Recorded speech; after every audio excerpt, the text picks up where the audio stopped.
نبی کی 9 بیویاں ہیں. جب ان ازواج نے آپ سے مانگا کہ بھئی ہمارے گھر میں 40 دن چولہا نہیں جلتا, پیسے نہیں ہیں, راشن نہیں ہے, تو آپ صلی اللہ علیہ وسلم نے کیا فرمایا؟ قرآن کی آیتیں نازل ہوئیں. یا ایھا النبی قل لازواجک, آپ اپنی بیویوں سے کہہ دیجئے اگر تمہیں دنیا کی دولت چاہیے تو میں تعالینا امتعکن, میں تمہیں پیسے دے دیتا ہوں, واسرحکن سراحا جمیلا, اور عزت کے ساتھ تم سب کو رخصت کر دیتا ہوں. بھئی کسی پیسے والے سے شادی کر لو.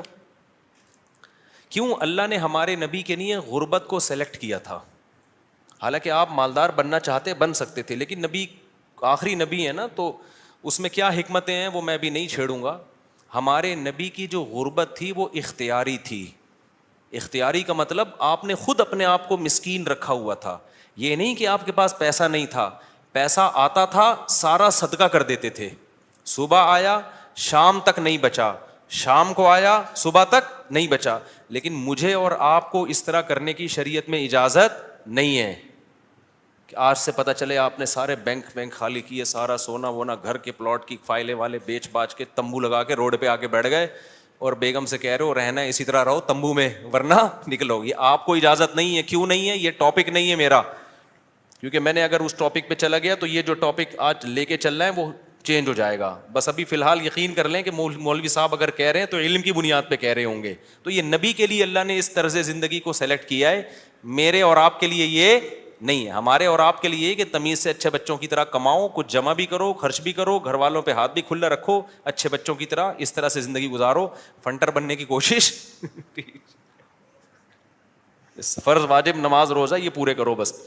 لیکن نبی کا معیار اونچا تھا.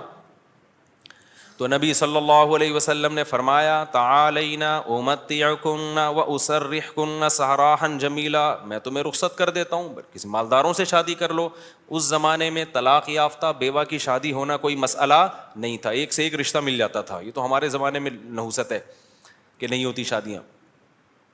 اور اگر تم اسی طرح رہنا چاہتی ہو تو اسی طرح غربت میں میرے ساتھ گزارا کرنا پڑے گا. تو تمام کی تمام امہات نے, نبی نے ان کو طلاق کا باقاعدہ اختیار دیا. یہیں سے علماء نے مسئلہ نکالا ہے کہ طلاق مرد خود بھی دے سکتا ہے, بیوی کو طلاق کا اختیار بھی دے سکتا ہے. اگر مرد اپنی بیوی سے کہہ دے کہ میں نے تجھے طلاق کا اختیار دیا تو یہ اختیار عورت کے پاس بھی آ جاتا ہے, پھر وہ اپنے اوپر طلاق واقع کر سکتی ہے. اس سے بھی پتہ چلتا ہے کہ عدالتی خلا جو آج کل چل رہا ہے اس میں اسلام میں اس کی کوئی حیثیت نہیں ہے, کیونکہ مرد جب بیوی کو رائٹ دے گا تو ہوگا, کورٹ کے دینے سے نہیں ہوتا. جج صرف اپنی بیوی کو طلاق دے سکتا ہے, دوسروں کی بیویوں کو جج طلاق نہیں دے سکتا. یہ بار بار بیان کرتا رہا ہوں میں, کیونکہ دنیا کا نظام چینج ہو رہا ہے, ہر جگہ ایسا ہی ہو رہا ہے, یہ جو آج کل سسٹم چینج ہو گیا نا. تو اب کیا ہے, اللہ یہ کہ چند صورتوں میں جج بھی دے سکتا ہے, وہ الگ ٹاپک ہے. تو نبی صلی اللہ علیہ وسلم نے طلاق کا باقاعدہ اختیار دے دیا. یہ نہیں کہا کہ تم چاہتی ہو تو میں تمہیں طلاق دے دیتا ہوں, نہ, باقاعدہ رائٹ دے دیا کہ اپنے اوپر واقع کر لو. حضرت عائشہ رضی اللہ تعالی عنہا کا جب نمبر آیا, اچھا عورت اگر اسی مجلس میں وہ اختیار واپس کر دے تو ختم ہو گیا اختیار.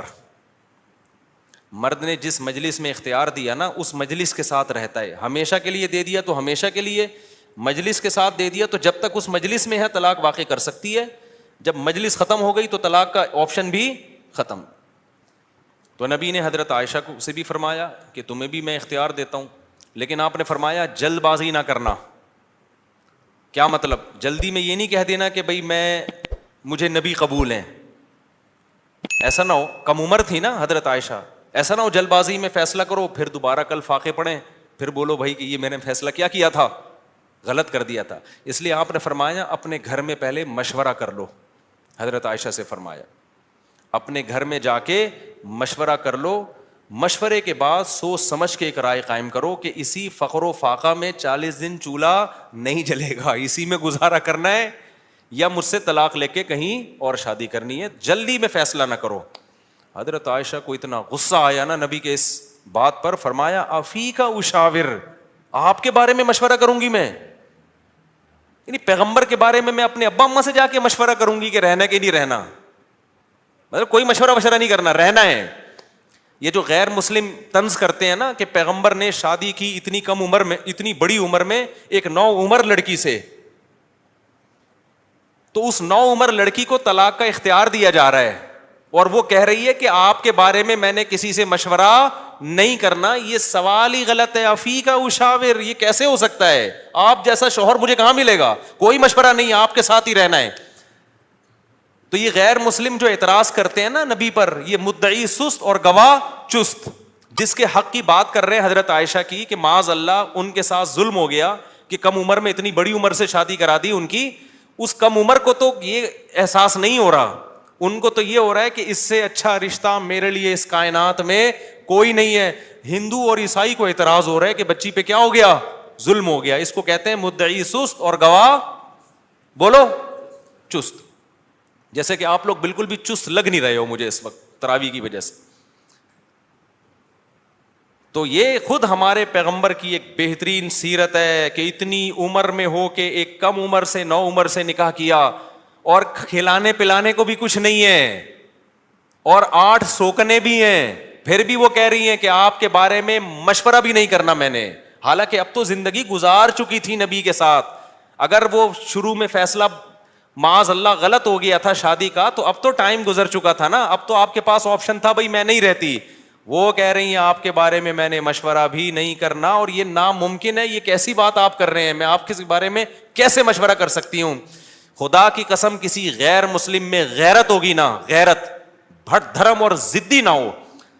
اس بات کو پیغمبر کی نبوت کی دلیل سمجھ کے محمد صلی اللہ علیہ وسلم پر ایمان لے کر آئے گا کہ آپ جیسی پاکیزہ سیرت اور آپ جیسے کامیاب شوہر اس کائنات میں گزرے نہیں ہیں. آج کوئی 50 سال کا 9 سال کی سے کر کے دکھائے، چند دن گزارے اور کھلانے کو روٹی بھی نہ ہو، اچھی بھلا جو بیوی ہوگی نا وہ مارکیٹ سے کیا ہو جائے گی؟ شارٹ ہو جائے گی. بلکہ آج جو مارکیٹ سے شارٹ ہو رہی ہیں بیویاں، وہ والی ہو رہی ہیں جو جوڑ کی شادیاں ہیں، جو ظاہری اعتبار سے بھی جوڑ کی شادیاں. 25 سال کے لڑکے کی 24 سال کی لڑکی سے شادی ہو رہی ہے. 25 سال کا یہ PhD بھی ہے، پروفیسر بھی ہے، اور کروڑ روپے کما بھی رہا ہے، اور بیگم غریب بھی ہے. پھر بھی جس دن مارکیٹ سے آٹا شارٹ ہوا، بیگم اسی دن مارکیٹ سے شارٹ ہو گئی. آٹا شارٹ ہونے کی فکر اتنی نہیں ہوتی جتنی اس کو بیگم کے شارٹ ہونے کی. ہمارے پاس تو کیسز آ رہے ہیں نا، کورٹ میں بھی آ رہے ہیں. ذرا سا بے روزگار ہوا، بیگم شارٹ. وہ کہتی تیرے میں ہے کیا جو میں تجھ سے تیرے ساتھ رہوں؟ ایک آٹا دے رہا تھا وہ بھی نہیں ہے بھائی. تو یہ محمد صلی اللہ علیہ وسلم کے بہترین شوہر ہونے کی دلیل. میدان جنگ میں آپ سے بہترین کمانڈر کوئی نہیں، سیاست میں آپ سے بہترین سیاست کسی کے پاس نہیں، گھر میں آپ سے بہترین شوہر کوئی نہیں. ایک ہی وقت میں تمام بہترین صفات اللہ نے اکیلے محمد صلی اللہ علیہ وسلم میں جمع کر دی، جبکہ اسباب اور وسائل بالکل بھی نہیں ہے. اسباب اور وسائل تو پیسے کو بولتے ہیں نا، وہ بالکل بھی نہیں ہے. اب میں وہ اس واقعے کی طرف آتا ہوں.